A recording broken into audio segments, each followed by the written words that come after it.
During the course of the day, we have so many moments of interaction.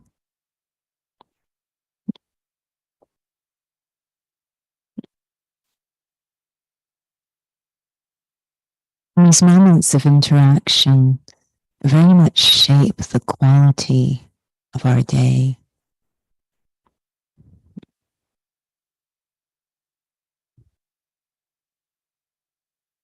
Those interactions are sincere, authentic, respectful.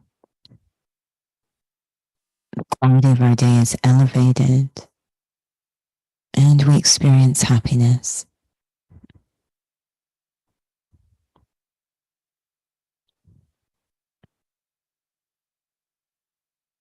But when you feel they're just on the surface and just in service to limited desires, our day does not feel as elevated.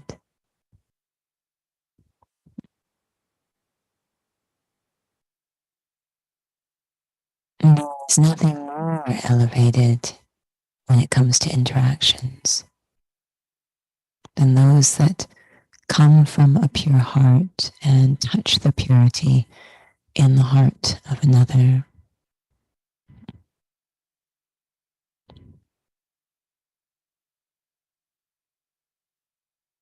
As I sit here now, a journey inwards in order to reach my own heart, a place inside where I can experience the essence of the self, the most potential.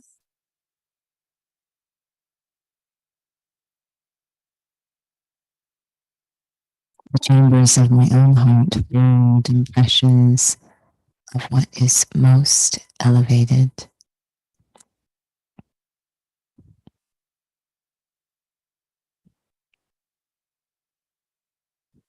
Becoming very quiet, very open,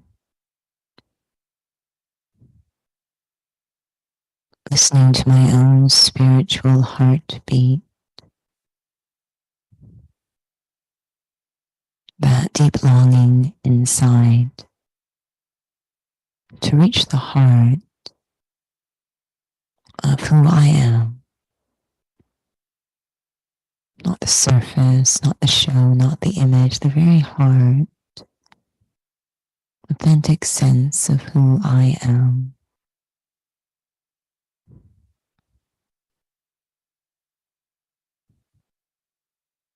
I, the soul, the life in this body,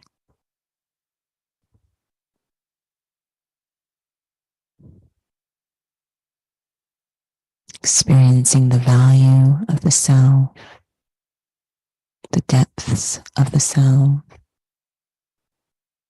the qualities of the self.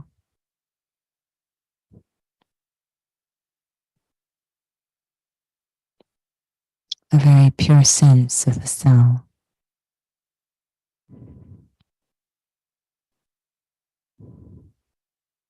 And knowing that if I operate from this place as I interact with others, that purity will reach the hearts of others and elevate the quality of their day.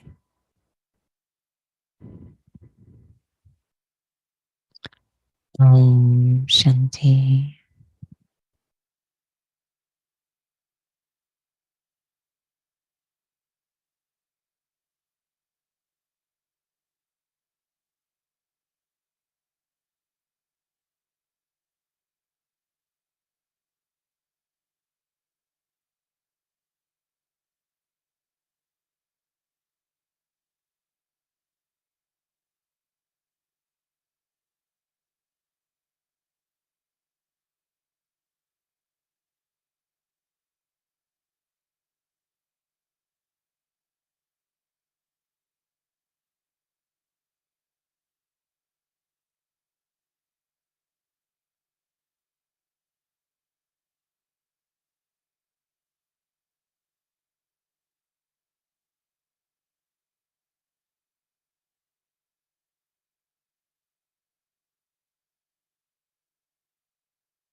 Shanti, and welcome to tonight's interview with Raj Yogi.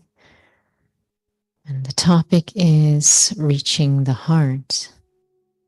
And this topic actually was something I've been thinking about all day. And actually, the word is not a very appealing word, but it was infiltrating. And infiltration, you usually hear secretly getting into a certain place, very gradual and also unknown. So I was really thinking about this aspect of reaching the heart. And perhaps maybe I'll actually start with putting you on the spot because ironically, today as well, I had a dear friend call me who's very much connected and interested in spirituality. And she took your fitness class yesterday.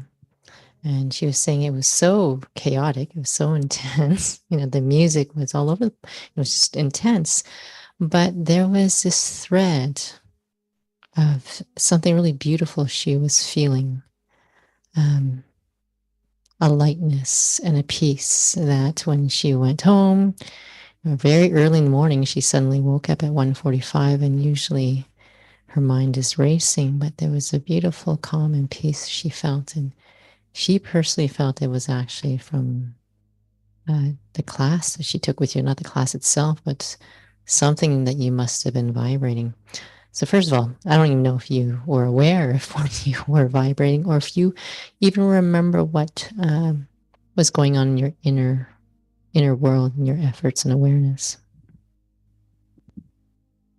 There is something I've really been experimenting with a lot, because I think the class was chaotic, but I think we live in chaotic times, and we're going to find ourselves in really challenging situations, if you will. And we had a really, really beautiful, such a beautiful last sentence in our spiritual class this morning. And it talked about wherever a world server is, they are doing service there. And that's been on my mind so much before this morning. Been thinking a lot about it. And so the only way I found it successful in these really challenging situations, I had one today, it was interesting. It's really in my mind, this attitude of, it protects our own heart, actually, this attitude. Is, as I say, if I'm going into a situation, I don't go in there without God.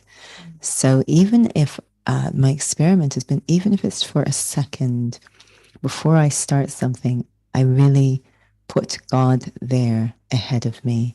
Just that feeling of complete surrender, feeling that vibration, pulling him into the relationship, pulling him into the situation, surrendering it to him. So really experimenting with using God. And it was funny because I arrived at a scene today and I was walking up the stairs, and coming down the stairs was the timing was very interesting because I believe they were just about to contact me on this issue. And they had a paper in their hand related. And again, they didn't know I was coming or anything. It was just very interesting timing. And I could tell, I said, greeted them, etc. And I could tell from their response that they were a little bit concerned about what they had to share with me. But the feeling again was, I am a world server. Immediately remember God. And this is the idea of putting God in front, going in with God. And just watching, it's not me. It's just this feeling of connecting to God and seeing what that connection does. So that's something I've been experimenting with a lot, if you will, pulling in God's heart, I suppose, and using that a lot. Do you think there'll come a time when souls will start to feel it's God and that you're an instrument? I don't know if it will be conscious. I don't know if they'll consciously make the connection, but I think they'll suddenly start to feel themselves thinking about things they may not have thought before. They might be thinking about peace or maybe God or letting go, but thinking about things or thinking in ways they had not before. And it will feel, we call it a blessing because it won't feel like it's from their own efforts. I don't know if they'll connect it to us. It will just suddenly happen. What do you feel is the impact on the long run for souls when they're experiencing that? Because it's different for a soul who's like proactively studying Raja Yoga, but there must be more than just a drop's worth for those who are in that presence, in that company. I think it's challenging. I was remembering and sharing a story recently that when I was in grade 5, we were in another city for half a year. And so I parachuted halfway through the school year into this other school. And so I was coming from the outside because these children had been together since grade 1 or kindergarten in that school, in each other's company. They didn't know anything else. They didn't know a contrast. And I remember parachuting in and feeling that they were studying at such an incredibly advanced level, but they didn't know anything different. I was aware because I knew the contrast. I had come from a school where no one was operating at this level. They didn't know any different.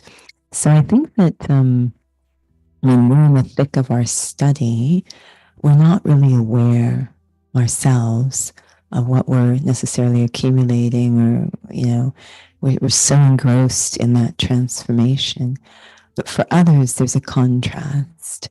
They will notice the uniqueness, is the feeling I get. And it might happen very slowly, but eventually I think they start to notice a contrast.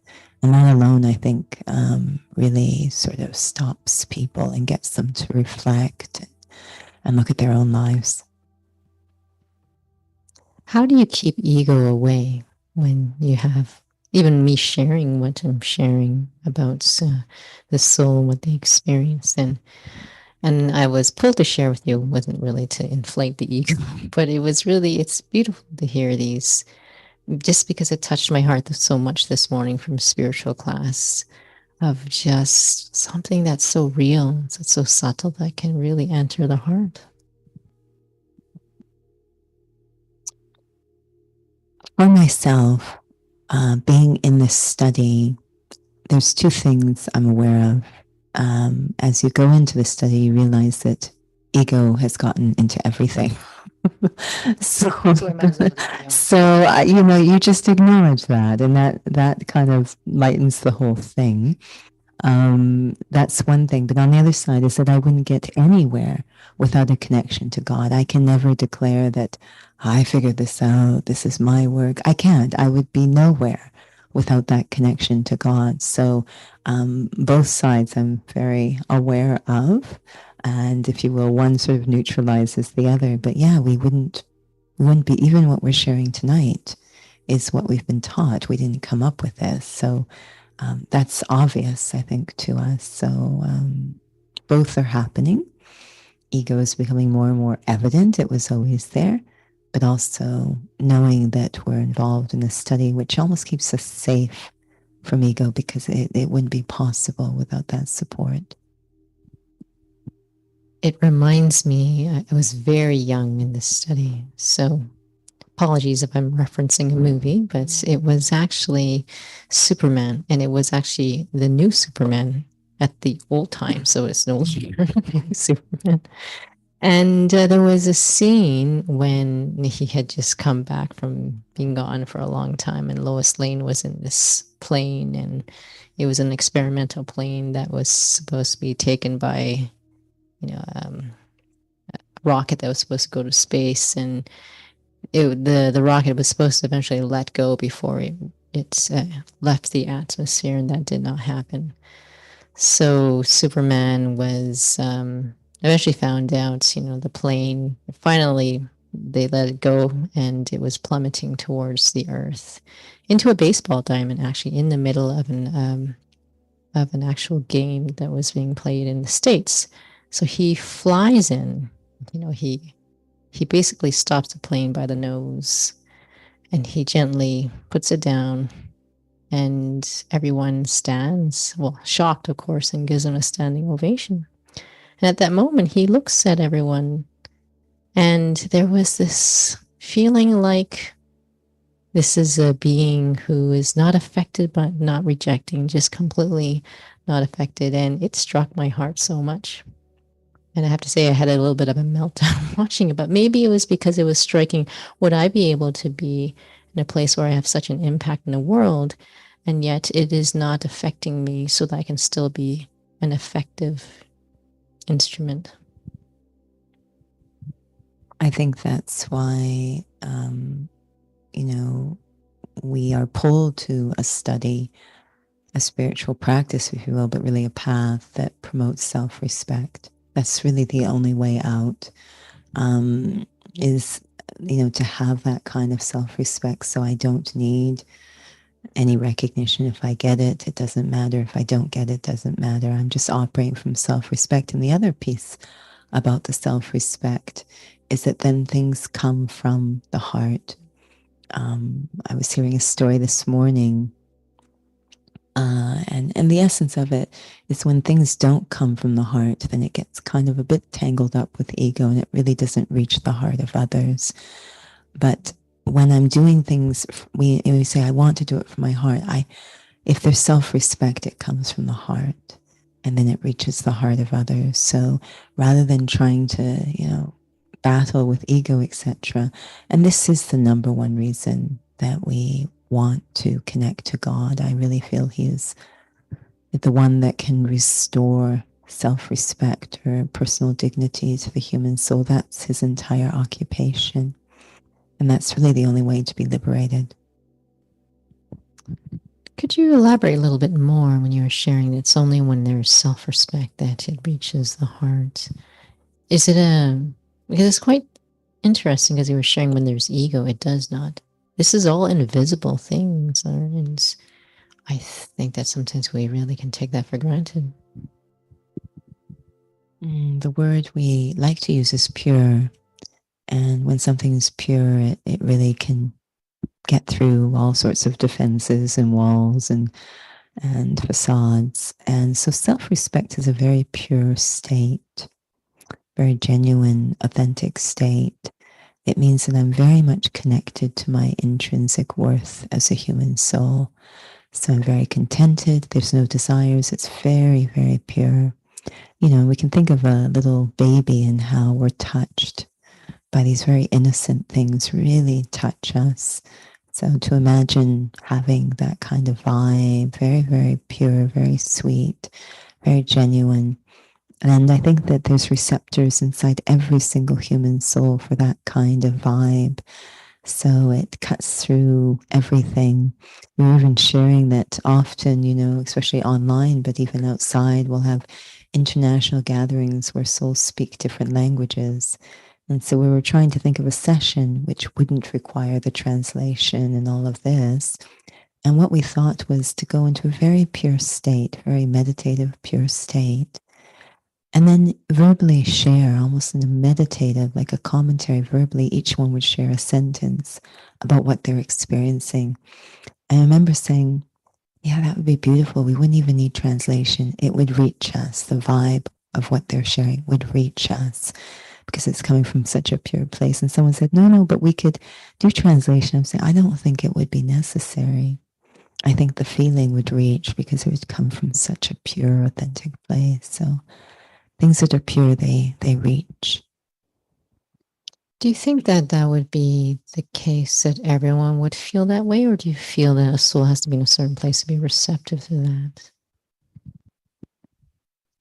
I feel it would reach, but whether or not the soul, it would be conscious to the soul, depends perhaps on their receptivity, but it would definitely reach. We have the story of Brahma Baba, the first student of the Brahma Kumaris, and because he was introducing something so new and so different and so challenging to the customs and systems, he faced a lot of opposition and resistance, but he always responded in such pure feelings. And I feel that even though it was not consciously acknowledged or even experienced, it did reach the souls. So that years later, after he had passed away, but years later, you saw those same souls come and really, bow down with respect to what he was about and what he represented and really understand. So I think the seed is planted, whether it's conscious or not, depends perhaps on the receptivity, but I think it reaches either way. So back to that question then about if someone, you were mentioning about that contrast, we're in this and we may not notice their accumulation, but for someone else, that contrast, then when you're mentioning about it touches the soul and they may not be conscious, then it plants a seed then. Mm-hmm. That something, of course, benevolent will emerge. Mm-hmm. Yeah. Really nothing to add to that, but yeah, I feel that purity is pure. It and therefore it can move through any walls or defenses that we might have put, and it just reaches. And we often say that when sharing spiritual knowledge, it's not so much about the words as a vibration behind the words as to whether we say the arrow will reach the target. So we know that there's a power when there is a sincerity. Sorry, I'm torn between a couple of questions here, but I was thinking actually about, and I don't think we shared it in this context, about one of the senior original Jules. She was chief administrator for a very short period of time. Daddy Gulzar, I know we were talking about her lately. That there was a time when she was in this meeting with the souls who were in high positions, political positions, world leaders, and they were discussing about a very, very sensitive topic. And she was asked to share about it. And I have to say, most of the time, for anyone in leadership role, my heart goes out to them because I'm sure that they try their best to say something, but there's always someone who's offended. But she shared something, and I don't remember the details, but it basically reached all the souls that were there, that they were very touched. And that's why I was actually thinking of even the title, Melting the Ego. But it's fascinating, like such a vibration. So when you are sharing, it's interesting. It's not really the words. It's really something much more subtle, and we might not really be catching that. I know that they've talked about in communication that they have percentages of what's most impactful in the words, and there's body language and etc. But I think it's even the subtle or incognito aspects, such as attitude, vibration, thoughts, vision. These are the big players in communication. And to develop that requires a lot of sincerity inside for those to have the power of purity. So I feel that that's really where what comes from the heart reaches the heart of another, is through those subtle mechanisms. Yeah, I was reflecting on this mainly because sometimes there are souls where you're saying, I mean, it reaches the soul, but it's not conscious, or that for some souls, they just have a story in their journey where there's just a very thick wall, whether it's past hurts and accumulation of that it might seem like on the exterior they're a certain way, but I really enjoyed when this quote was used of many drops creates an ocean, of what kind of impact that has. And I feel like I've heard from you, of a couple souls who are in that you would, who seem like they have no interest in spirituality, or maybe even ridicule you for not understanding what your studies about. But I'm touched sometimes listening to you share that I sense that some of these souls are subtly, something is reaching them. And it's more that it's just so inspiring. Yeah, as you were sharing, I was actually thinking about someone like Daddy Genki, who it said never gave up on a soul. And that was a very powerful soul. So it's hard to imagine, but souls have very powerful walls around their heart. So she would not give up on a soul, and use these subtle powers, the good feelings, pure feelings, drishti, to really try to melt those defenses around the soul so that they could be free to kind of blossom, if you will. So yes, lots of patience, I think, to slowly, drop by drop, as you said, to keep. I don't think the I don't think the plug was working, but to keep, to not give up on the soul, understanding that some have become very, very distant from that pure state. So need to be very patient, and I think more than anything, this applies to the self. To be very, very patient with the self and reaching one's own heart. Have to really appreciate that it's a journey of healing, and it takes a different time for each soul. How do you feel that one becomes egoless with the self? Well, we've been given a method. That the deeper we go into truth, because when we say egoless with the self, it's a really interesting statement, because that's hard for me. Yeah, but ego, I don't know how deep. Yeah, ego and self have gotten mixed up, and they're actually different things. There's ego and there's self. So I need to go deeply into self in order to be liberated from ego. And then I will be egoless with the self. So to go into self, that I am, as we say, a bodiless soul. I'm a spiritual being. To go deeply into that experience. And that is the method, and really trying to make sure I'm using the right method. This is how we become liberated from ego. And of course, connected to going deeply into the self-respect is cultivated. So I'm not focusing on battling ego. I'm focusing on nurturing self-respect. Perhaps this is the final question, just looking at the time, but I was thinking about being attached to roles, and that doesn't allow one to be. And I think that sometimes we might think, oh, yeah, no, I have no ego and so forth. But I feel it's really about gauging whether I'm invested in something or not. And because for me, I work as a nurse, but casually. And I'm actually very cognizant if it's just an illusion. you're there, you don't have an assigned role. They don't particularly have expectations for you. But then I was speaking to another soul who is a casual nurse as well, and she feels extremely nervous going into work because she isn't there with the team, that she feels that the team has high expectations for someone who just comes in expecting they need to know what is happening. And irrelevant to the details, is it was really making me think about it's just perhaps maybe we have different things we're attached to and we may not realize it, but to feel so light, like I don't even know what your experience must be like playing that role as a fitness instructor, and to have a certain repertoire, certain choreography, everything ready, and to feel okay if the image isn't a certain way. I think, a lot of this is about operating from a very full state, so the heart is full.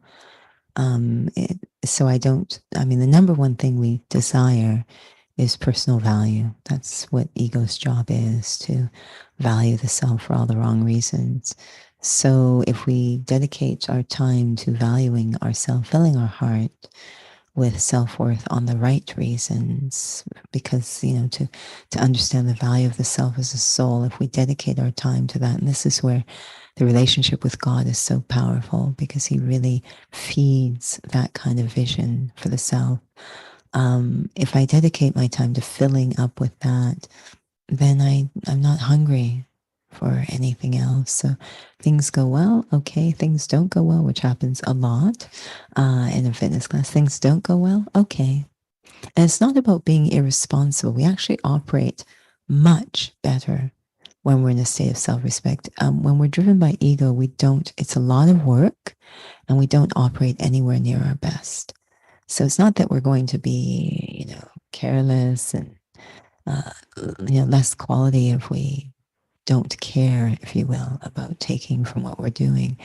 We actually will operate far more better if we're free of taking from what we're doing. Thank you, Jeannie. I have a few other questions, but it may just have to be a completely separate topic altogether. So maybe we'll have a reflection.